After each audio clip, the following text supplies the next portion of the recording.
여러분, 댄입니다. 반갑습니다. 아니 왜 이렇게 많이 들어오는 거죠? 약간 떨리네.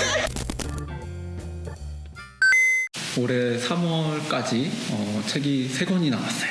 1사분기에 책을 3권 냈어. 그러면 난 올해는 됐어. 난 자격이 있어. 작업이 다 마칠 때쯤 되니까 아무데도 가면 안 되는 시기가 되더라고요. 그 요즘 학교에서 온라인 강연이나 강의나 이런 것들을 많이 하게 되고, 그리고 재택근무 하시는 분들도 많고, 그 모습이 우리가 20세기 정도에 21세기를 상상하면 떠오르는 그렇죠. 집에서 모두가 일하고 네. 공부하고. 어떤 갑자기 툭 튀어나온 요소 때문에 우리가 이걸 안 할 수 없어 하고 이렇게 시대가 넘어가게 된 것 같아요. 2019년까지의 일상과 적절하게 작별을 못했다고나 할까?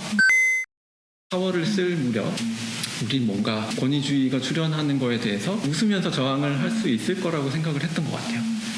그 뒤에 10년을 살아보니까 아니죠. 너무 힘든 거예요. 그러니까 4월의 어떤 유머러스한 톤으로 쓰기에는 조금 무거운 시기가 된 것 같아요. 뭔가 다른 일을 하다가 깨달음을 얻으려는 사람, 갑자기 열반에 들려는 사람들의 이야기, 그 타클라마칸 배달 사고에 나오는 민소도 그렇고, 광장의 아미타불에 나오는 아미타불도 그렇고, 뒤에 부록에도 또 곰신의 우에 나오는 흰곰도 그렇죠. 근데 그 중에서도 물론 코끼리 아미타브가 저는 제일 인상이 오래 남았던 것 같고, 특히나 저는 아미타브가 되게 불쌍하고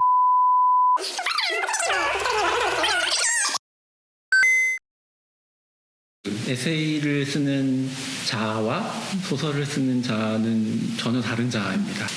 분열된 세 명의 자아가 그쵸? 같이 붙들고 있는 장면이 있죠. 저한테는 소설이 더 잘 맞지 않나 하는 생각이 일단 들고, 장편 소설과 단편 소설의 작법 차이를 생각을 해보면 저는 공통점 이야기를 더 하고 싶은데, 첫 문장이 나오기까지가 너무 좀 힘들어요. 그 기간이 정말 난 정말 쓸모없는 인간이야 그런 생각이 들거든요. 다시는 못 쓸 것 같은 생각이 들 때도 있어요. 하다 보니까 점점 장편을 쓰고 있는 저를 발견할 때가 있는데, 같은 분량의 장편과 단편을 쓴다고 생각하면 첫 문장은 하나니까. 네, 단편 소설은 그 책 한 권을 채우려면 8번, 네, 첫 문장을 만나야 10번 정도 그걸 해야 되는 거죠. 그 그쵸. 일을. 근데 장편 소설은 한 번만 하고 나면 몇 달 동안 쭉 그냥 가면 되거든요.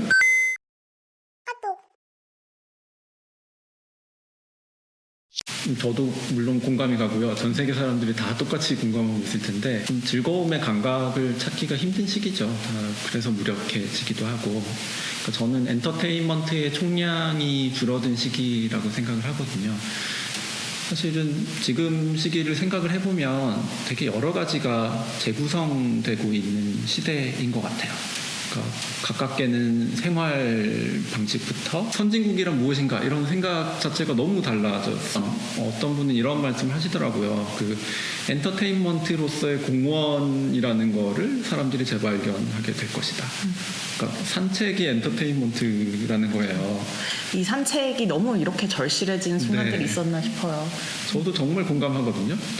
창작자나 아니면 독자들도 이런 작업을 결국 해야 되지 않을까 싶어요. 코로나 이전에는 우리가 생각하는 엔터테인먼트의 순위, 위계 이런 거에 대한 사회적 합의가 있었어요.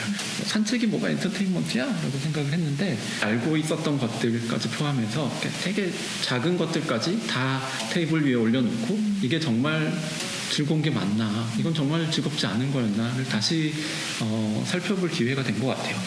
이 시기에 창작자는 어떻게 해야 무력감을 극복을 할 수가 있을까? 그러니까 그 즐거움을 찾는 거. 그러니까 창작자는 그 잠재적인 즐거움의 요소를 가시화하고 개발하고 구체화하고 작품으로 만들어야죠. 그러니까 그 작업이 성공하는 순간순간마다 즐거움이 회복되고 근육이 길러질 거라고 생각해요. 저도 물론 슬럼프를 겪죠.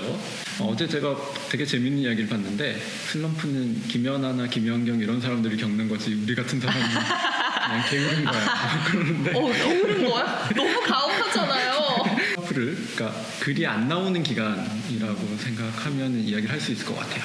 그러니까 주로 장편 쓰다가 단편 쓸 때, 뭐 단편 쓰다 장편 쓸 때, 그러니까 장편 소설 한참 쓰다가 단편 소설을 딱 쓰려고 붙들고 앉아 있으면 내가 단편 소설 어떻게 썼더라 하는 생각이 들어요. 정말 하나도 기억이 안 나는. 데뷔 초에는 작가들이 단편 소설만 열심히 쓰면 되는 기간이 있어요. 청탁이 오는 대로. 네, 왜냐하면 다양한 장르의 청탁이 막 들어오는 게 아니에요. 이때는 어느 정도 기간 동안 구상을 하고 어느 정도 기간 동안 머리를 싸매고 있다가 어느 정도 집필을 하면 터질 것이다. 작품이 나와. 다양한 종류의 청탁을 받다 보면 이게 꼬여요. 저도 그러면서 슬럼프라는 걸 좀 진지하게 들여다보게 된 것 같아요. 소설이 나와야 되는 기간 동안 소설이 안 나오는 거예요. 그게 평소보다 한 2배, 3배 정도 길어지더라고요. 그러면서 이게 슬럼프인가? 하고 생각을 했어요. 근데 그때 원래 쓰던 거에 2배, 3배 정도 되는 중편이 나오는 거예요. 그런 걸 몇 번 겪으면서 이게 그냥 슬럼프가 아니라 뭔가를 하고 있는 기간이 아닐까? 그래서 그러고 나서는 이거를 작업 과정의 일부로 집어넣어야 된다. 글이 안 나와서 이렇게 헤매는 기간도 되게 당당하게 그냥 그러고 있는 거죠. 나 창밖을 멍하니 바라보고 있지만 나는 일을 하고 있는 거야. 그렇게 슬럼프랑 좀 친하게 지내는 법? 그런 거를 배워간 것 같아요. 제가 글 쓰는 환경을 즐겁게 만들려고 하는 작업들이 좀 있어요. 그러니까 뭐 여러 가지들이 있지만 그 중에 하나는 그 구상을 좀 길게 하고 집필 기간을 되도록 짧게 하려고 하는 상황이 뭐가 좋으냐면 구상이 다 끝나고 무대가 다 세팅이 되고 내가 집필을 하는 기간이 마치 퍼포먼스를 하는 기간 같은 느낌이 있어요. 키보드에서 춤추기. 네, 그 기간이 되게 즐거워요. 저한테 그게 되게 중요한 것 같아요. 그래도 일이지만 그래도 나는 즐겁게 하고 싶다. 저 커피 많이 마시면서 일을 했었거든요. 밤에 잠이 잘 안 오는 거예요. 난 예술가다 역시. 너무 예민한. 난 섬세한 영혼 때문에 내가 밤에 도저히 잠을 들 수가 없다. 걱정할 게 너무 많다. 이렇게 생각을 했는데 가끔 이렇게 커피를 끊게 될 때가 있잖아요. 속이 아프다거나. 속이 안 좋아서 끊는데 며칠 끊어봤더니 잠이 너무 잘 오는 거예요. 네, 그래서 결론은 노화였던 걸로. 예술가 아니구나. 이건 화학이구나. 이렇게 생각을 하면서 담당자도 웃고 있어요. 그래서 커피를 죽여야겠다. 오래 살려면. 그래서 막 홍차로 갈아타고 한동안 홍차를 막 마셔가지고 제가 또 맛을 들인 홍차가 또 한국에서 구하기 힘든 게 돼가지고 네. 네. 해문지? 헤로즈. 헤로즈. 네. 영국에 갔다 오셨잖아요. 몰라. 맨날 싼 거밖에 안 먹었어. 글 쓰는 게 되게 체력 소모가 큰 작업이더라고요. 그래서 운동하는 것만큼 그러니까 체력이 소진되는 것 같아서 여러분 글 쓸 때 물을 많이 마시세요. 그러면 좀 잘 버틸 수 있어요. 네. 사실 그 번역자 선생님이랑 여기 오기 전에도 하고 왔고 또 가면 또 해야 돼요. 중요한 작업은 뭐 문화적인 차이라고 할 수 있겠죠. 그러니까 똑같은 개념이 양쪽에 있는데 전혀 맥락이 다른 것들이 좀 있어요. 그러니까 특히 타워에는 종교적인 것들도 많이 나오고 해서 그쪽 편집자 의견을 그러니까 적극 수용해서 이렇게 진행을 하고 있고요. 그것보다는 훨씬 사소한데 저한테는 되게 골치 아픈 일이 있는데요. 네, 뭔지 아시겠죠? 알겠죠. 이 사람이 남자예요, 여자예요 하는 질문이 굉장히 많이 번역자 선생님한테 더 와요. 저 he, she가 있잖아요. 네, 네. him, her가 있고. 네, 사실 한국어로 쓸 때는 이 사람이 남자인지 여자인지 크게 신경 안 쓰기도 하고, 그러니까 굳이 표기를 안 하잖아요. 그러니까 물론 저는 주인공이나 주요 등장 인물의 성별은 알고는 있죠. 표기를 안 할 뿐인데, 근데 문제는 주요 등장 인물이 아니라 직원 3. 네, 한 번 나오는 배달부 사람. 2. 네. 그런 사람들의 성별인데 남자예요, 여자예요? 한 번도 생각을 해본 적이 없어요. 네, 타워를 통해서 성취하고 싶은 건 뭐냐면 아무래도 넷플릭스나 BBC 같은 데서 BBC 너무 좋죠. 저의 또 좌우명이 모토가 일확천금을 꿈꾸며 성실하게 그렇죠. 아니겠습니까? 그게 일확천금 부분은 그거고 성실하게 타워를 소개한다는 건 어떤 의미가 있냐면 다시 데뷔한다는 의미가 좀 있는 것 같아요. 외국에서 온 문학 관계자분들이나 출판 관계자분들을 만날 기회들이 그래도 좀 있어요. 그러면 제 소개를 이렇게 PR을 하면서 하죠. 제가 한국에서 책을 15권을 낸 작가다 이렇게 소개를 하죠. 그쵸. 근데 그쪽은 아무 감흥이 없죠. 내가 읽어볼 수 있는 거 있어? 네, 이렇게 번역된 거 물어보죠. 있어? 라고 물어보죠. 그래서 한 권을 읽을 수 있는 한 권을 내놓으면 거기서부터 시작이어서 다시 쌓아가는 일이 시작이 되겠죠. 네네. 제가 에세이에 제 독자분들 중에 암흑물질 독자가 많다고 얘기를 했어요.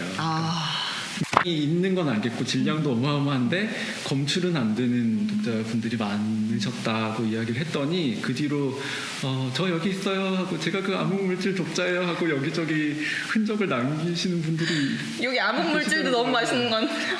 저 너무 고마웠어요. 그렇게 저 여기 있어요 이야기를 해주시는 게 아마 제가 볼지 안 볼지 모르셨겠지만 저는 봤고요. 결국 짧은 시간이지만 되게 즐거운 시간을 가졌던 것 같고요.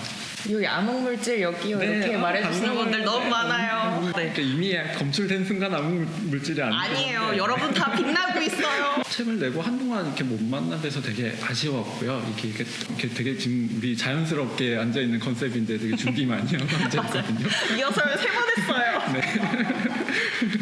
무엇보다 건강하시고 또 만날 거잖아요. 어떤 형태로든 또 만나게 될 텐데 그때 또 이렇게 즐거운 시간 가질 수 있었으면 좋겠습니다. 여러분 오늘 감사합니다. 감사합니다. 끝났나요? 네, 고맙습니다. 재밌네요. 아, 너 너무 막판에 웃음 터져가지고.